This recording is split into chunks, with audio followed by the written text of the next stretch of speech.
Hello everyone. हम Indian polity पढ़ रहे थे। तो इंडियन पॉलिटी में हमने प्रीवियस लेक्चर में फंडामेंटल राइट्स को स्टार्ट किया था। तो फंडामेंटल राइट्स में हमने आर्टिकल 12 और आर्टिकल 13 हम पढ़ चुके थे। तो आर्टिकल 12 में हमने डेफिनेशन देखी थी स्टेट की, और आर्टिकल 13 में हमने डॉक्ट्रिन ऑफ जुडिशियल रिव्यू देखा था। तो आज हम आर्टिकल 14, 15 और 16 पढ़ेंगे। तो स्टार्ट करते हैं आर्टिकल 14 से। तो फंडामेंटल राइट जो बेसिकली हैं हमारे आर्टिकल 14 से स्टार्ट होते हैं। तो आर्टिकल 14 से लेके 18 तक क्या है, हमारा राइट टू इक्वलिटी है, यानी कि सबको समानता का अधिकार है यहाँ पे, आर्टिकल 14 से लेके 18 तक। तो राइट टू इक्वलिटी में क्या है, आर्टिकल 14 में इक्वलिटी बिफोर लॉ है और इक्वल प्रोटेक्शन ऑफ लॉ है, यानी कि लॉ के सामने सभी इक्वल रहेंगे और सभी को समान प्रोटेक्शन मिलेगी लॉ की तरफ से। तो ऐसा हमारा आर्टिकल 14 में देखने को मिला है।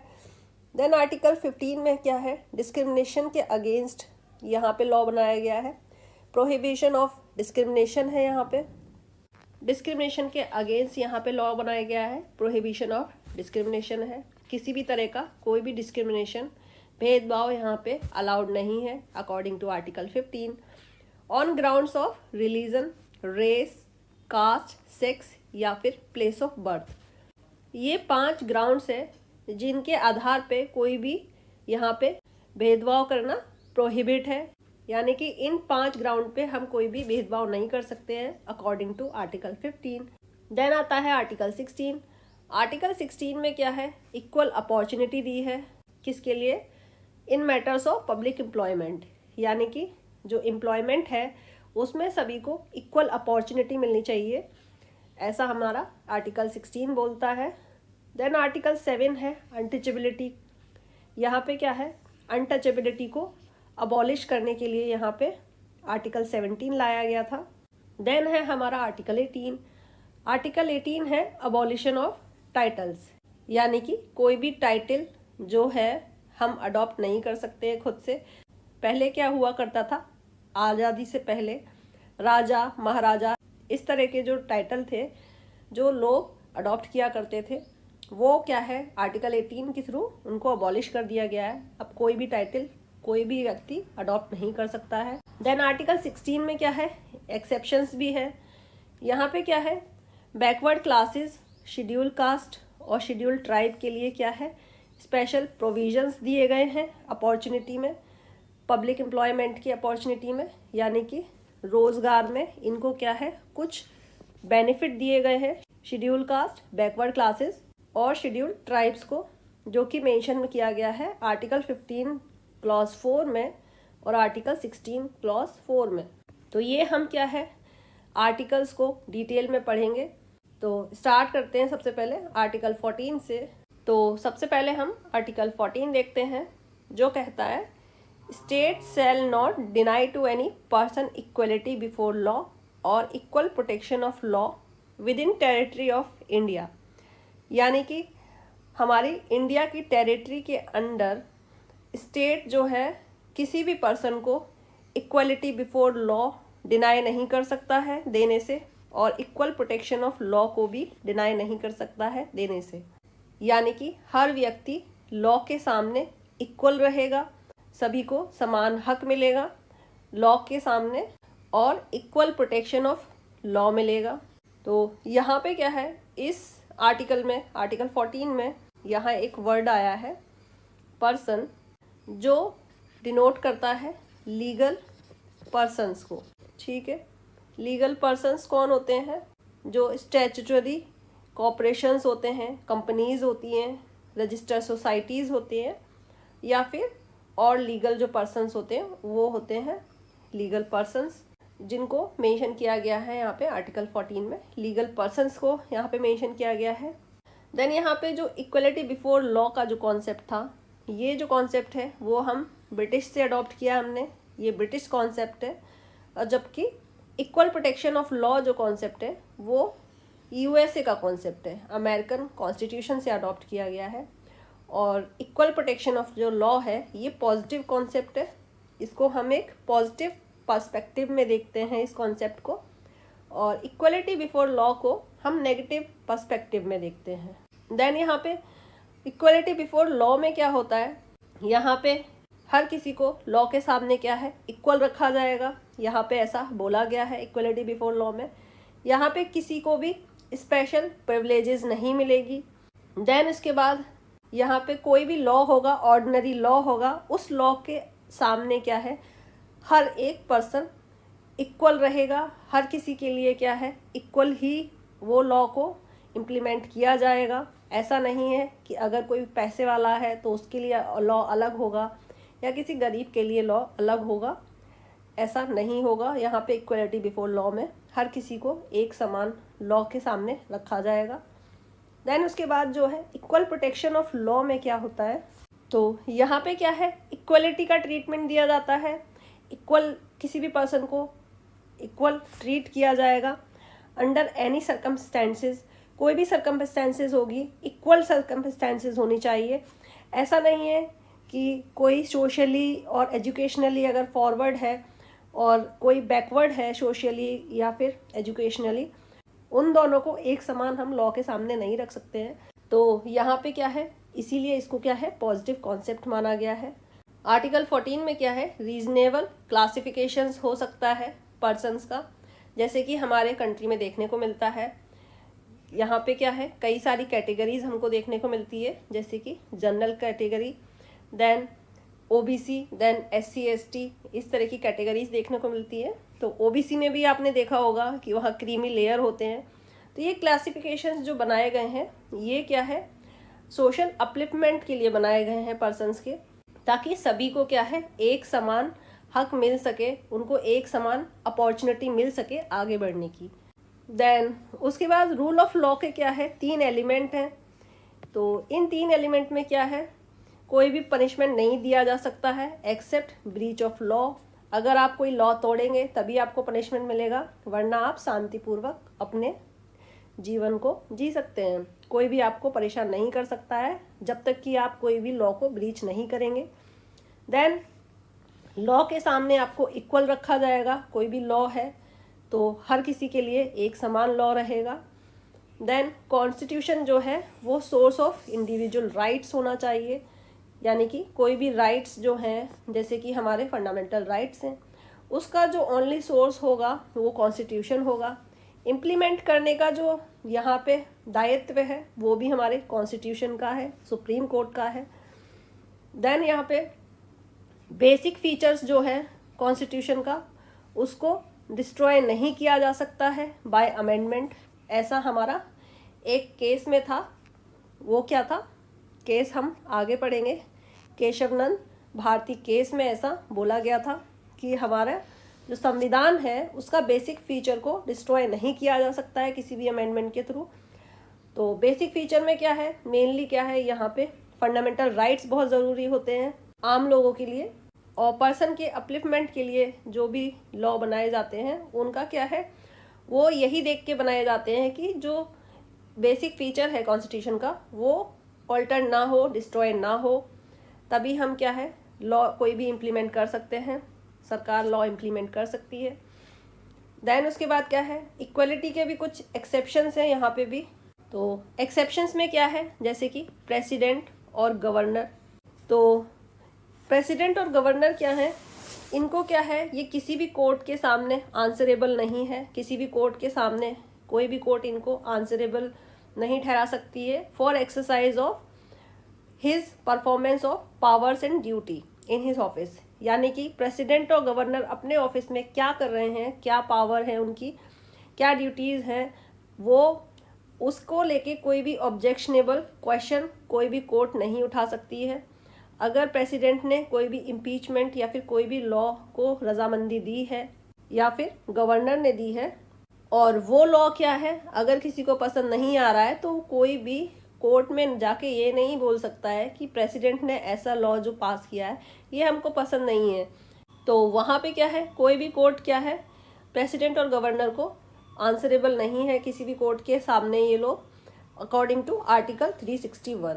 देन आर्टिकल 361A आता है, जहाँ पे क्या है, पार्लियामेंट और स्टेट लेजिस्लेचर जो होते हैं उनको प्रोटेक्शन मिलती है पब्लिकेशन ऑफ प्रोसीडिंग्स, यानी कि जो भी प्रोसीडिंग्स होती हैं पार्लियामेंट या फिर स्टेट लेजिस्लेचर में, उनके अगेंस्ट क्या है, प्रोटेक्शन मिलता है इनको।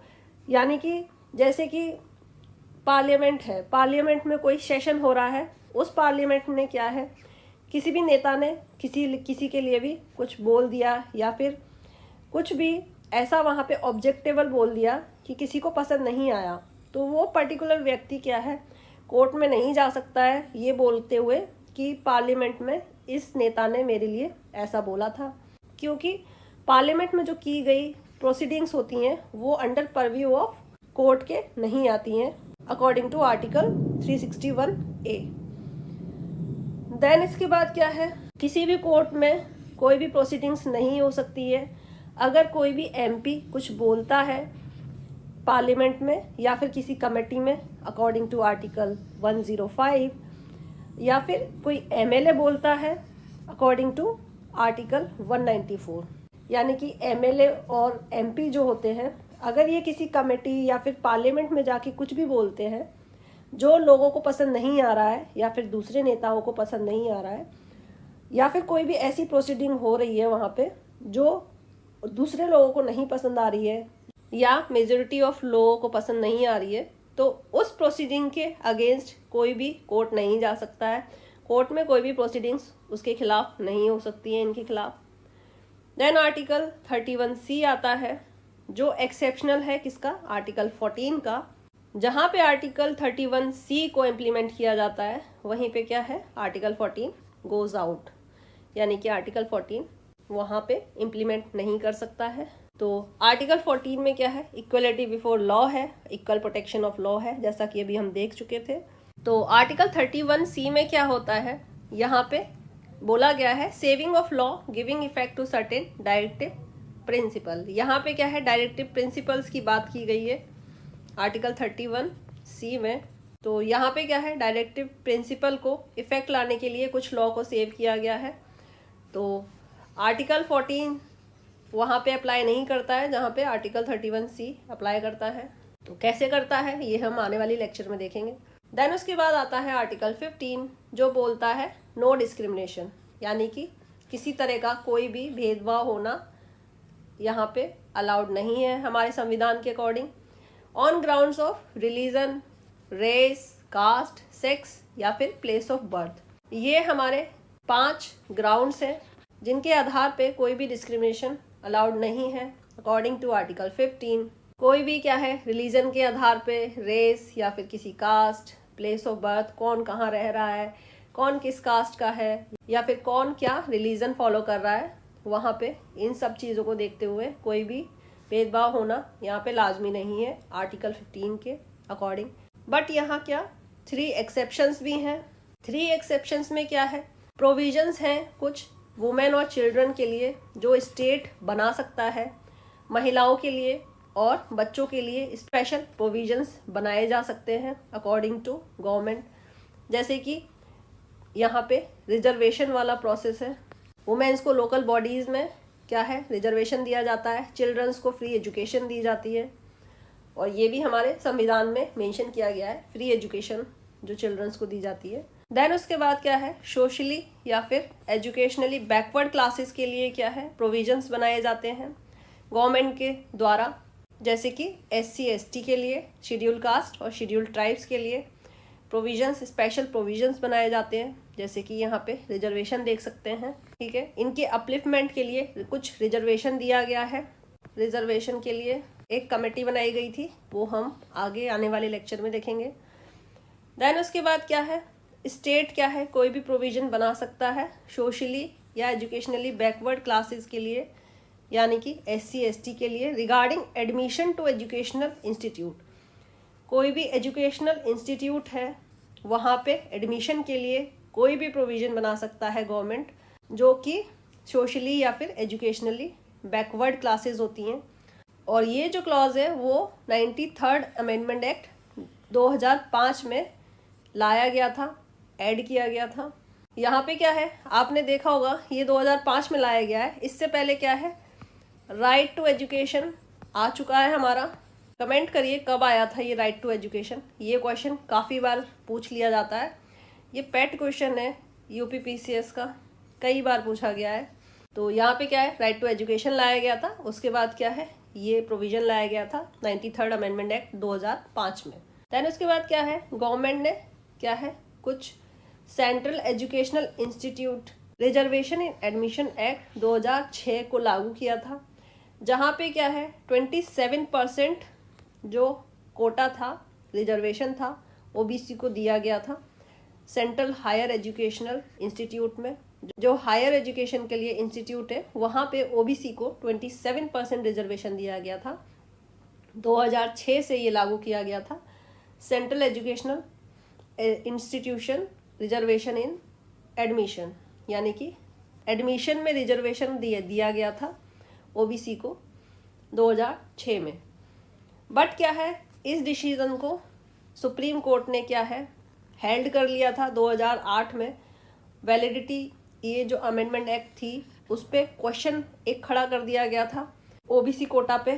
फिर उसके बाद क्या होता है, गवर्नमेंट ने क्या किया, जब सुप्रीम कोर्ट ने यहाँ पे क्वेश्चन पुट अप कर दिया, तो गवर्नमेंट ने क्या है, ओबीसी में भी एक क्रीमी लेयर बनाई, और उस क्रीमी लेयर को क्या है, एक्सक्लूड कर दिया गया इस रिजर्वेशन से। जो यहाँ 27% जो रिजर्वेशन दिया गया था ओबीसी को, उसको क्या है, क्रीमी लेयर को वहाँ से हटा दिया गया।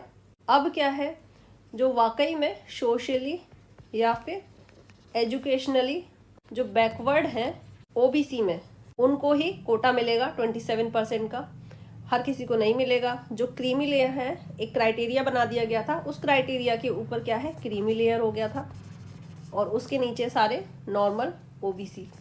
तो ओबीसी को क्या है, कोटा मिलेगा 27%, क्रीमी लेयर को नहीं मिलेगा। देन उसके बाद क्या है, आर्टिकल 16 आता है।